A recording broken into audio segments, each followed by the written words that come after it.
네, 오늘은 또 민법 채권과 물권에 대해 공부해 보겠습니다. 채권이라는 것은 보통 사람이 청구를 하는 거예요. 사람한테 예를 들어 은행에 가서 근데 청구를 하잖아요. 통장을 가지고 돈 주세요. 아니면 은행에 가서 청구를 하잖아요. 하잖아요. 돈 빌려주세요. 그리고 우선 물권은 사람의 지배권이요. 물권을 부동산을 생각하면 돼요. 물권 하면 사람이 부동산을 사가지고 이제 물건을 지배를 하잖아요. 그러니까 먼저 채권에 대해 공부를 해볼게요. 채권은 보통 특정인에 대한 급부 청구권을 말하는 거예요. 은행 통장을 말하는 보통 은행 통장을 생각하면 돼요. 급부 청구권. 급부라는 건 뭐냐면 채권은 채권자가 채무자에 대하여 일정한 행위를 청구할 수 있는 권리를 말하는데 이때 채무자의 행위를 급부라고 한다. 채권자가 채무자한테 할 수 있는 행위가 뭐예요? 돈 갚으세요. 돈 줘. 빨리 줘. 돈 줘. 그걸 행위인데 이때 채무자가 돈 줄게, 돈 줄게, 갚을게요. 그걸 급부라고 하는 거예요. 급부는 채권의 목적이라고 할 수 있다.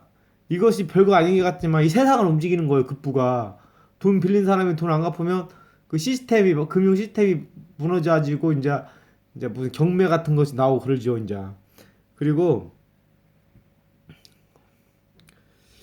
물건은 물건은 물권 법정주의에 따라 그 종류와 내용이 제한되나 채권은 계약 자의 원칙에 따라 그 종류와 내용이 제한되지 않는다. 그러니까 물건은 물권 법정주의에 따라 그 종류와 내용이 제한되나 채권은 계약 자유 원칙에 따라 그 종류와 내용이 제한되지 않는다. 우선 이렇게 알고 있고 이제 구체적으로 공부를 해볼게요. 채권에 대해 공부하기. 채권은 특정인에 대한 급부 청구권. 은행 통장에 가서 예를 들어서 새마을 공고에 새마을 공고에 돈 주세요. 새마을 공고 통장을 갖고 가서 농협이나 신한은행 가면 돈 안 주잖아요. 그러니까 특정인에 대한 급부 청구권이에요. 그 사람이 거기에 맞는 그 은행이나 그 새마을 공고나 신협을 찾아가야 돈을 주지. 그 통장을 가지고 엉뚱한 데 가면 돈을 안 준다. 그런 말이고, 계약 당사자에만 효력이 있다. 은행 통장을 말하는데 내가 말했죠. 은행 계약 당사자에만 효력이 있다. 예를 들어서 A라는 사람이 저축을 했는데 B라는 사람이 가서 돈 주라고 돈 안 줘요. C라는 사람이 저축을 했는데 A가 가서 C 거 돈 주세요 그러면 안 준단 말이에요. 계약 당사자만 효력이 있어요. 은행에 가서 특정인에 대한 상대권. 그러니까 똑같은 말이에요. 공시가 필요 없다.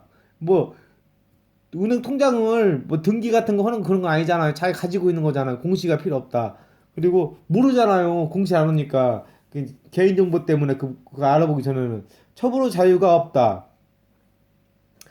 부동산 같은 건 처분할 수 있지만은 은행 통장을 만약에 처분을 하면 법에 걸려요. 처분의 자유가 없어. 통장. 예를 들어서 내가 100만 원 가진 통장이 있다고 해보세요.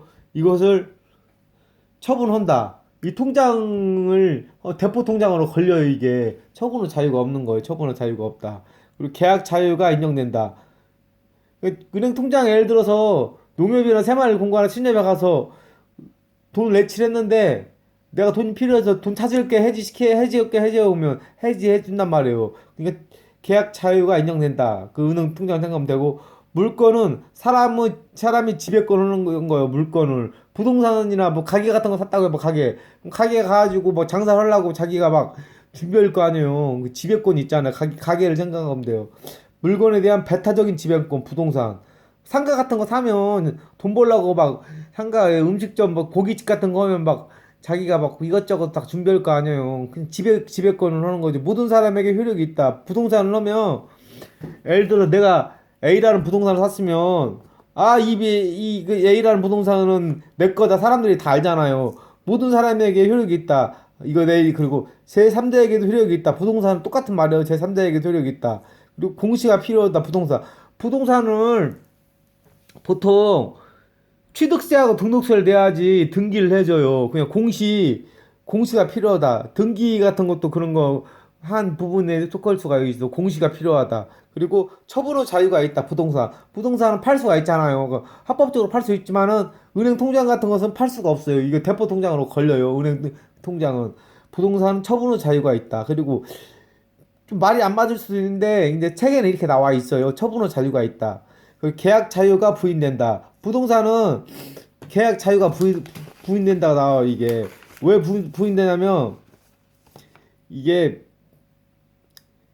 예를 들어서 계약 자유 부동산 이 통장 같은 것은 자기가 해지를 할 수가 있잖아요. 바로 해지할 수가 있잖아요. 근데 부동산 같은 거는 만약 계약의 자유가 부인된다 그러고 일반적으로 말해요. 구체적으로 계약 자유가 부인된다. 계약 그러니까 물건을 계약을 할 그 자유가 부인된다.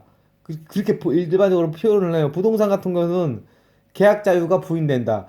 계약을 뭐 함부로 해지하거나 그러기 그 자유가 부인된다. 이게 왜냐하면 계속 자유가 인정이 되면 부동산 자유가 계약 자유가 인정이 되면 이게 무질서이기 때문에 계약 자유가 보통 부정된다고 보통 표현을 해요. 만약에 이것이 그 대신에 좀 안정적이지요. 부동산 그 대신 안정적이잖아요. 오늘은 민법, 채권과 물권에 대해 공부해 봤습니다. 오늘 좋은 하루 되시고 여러분들 안녕히 계세요.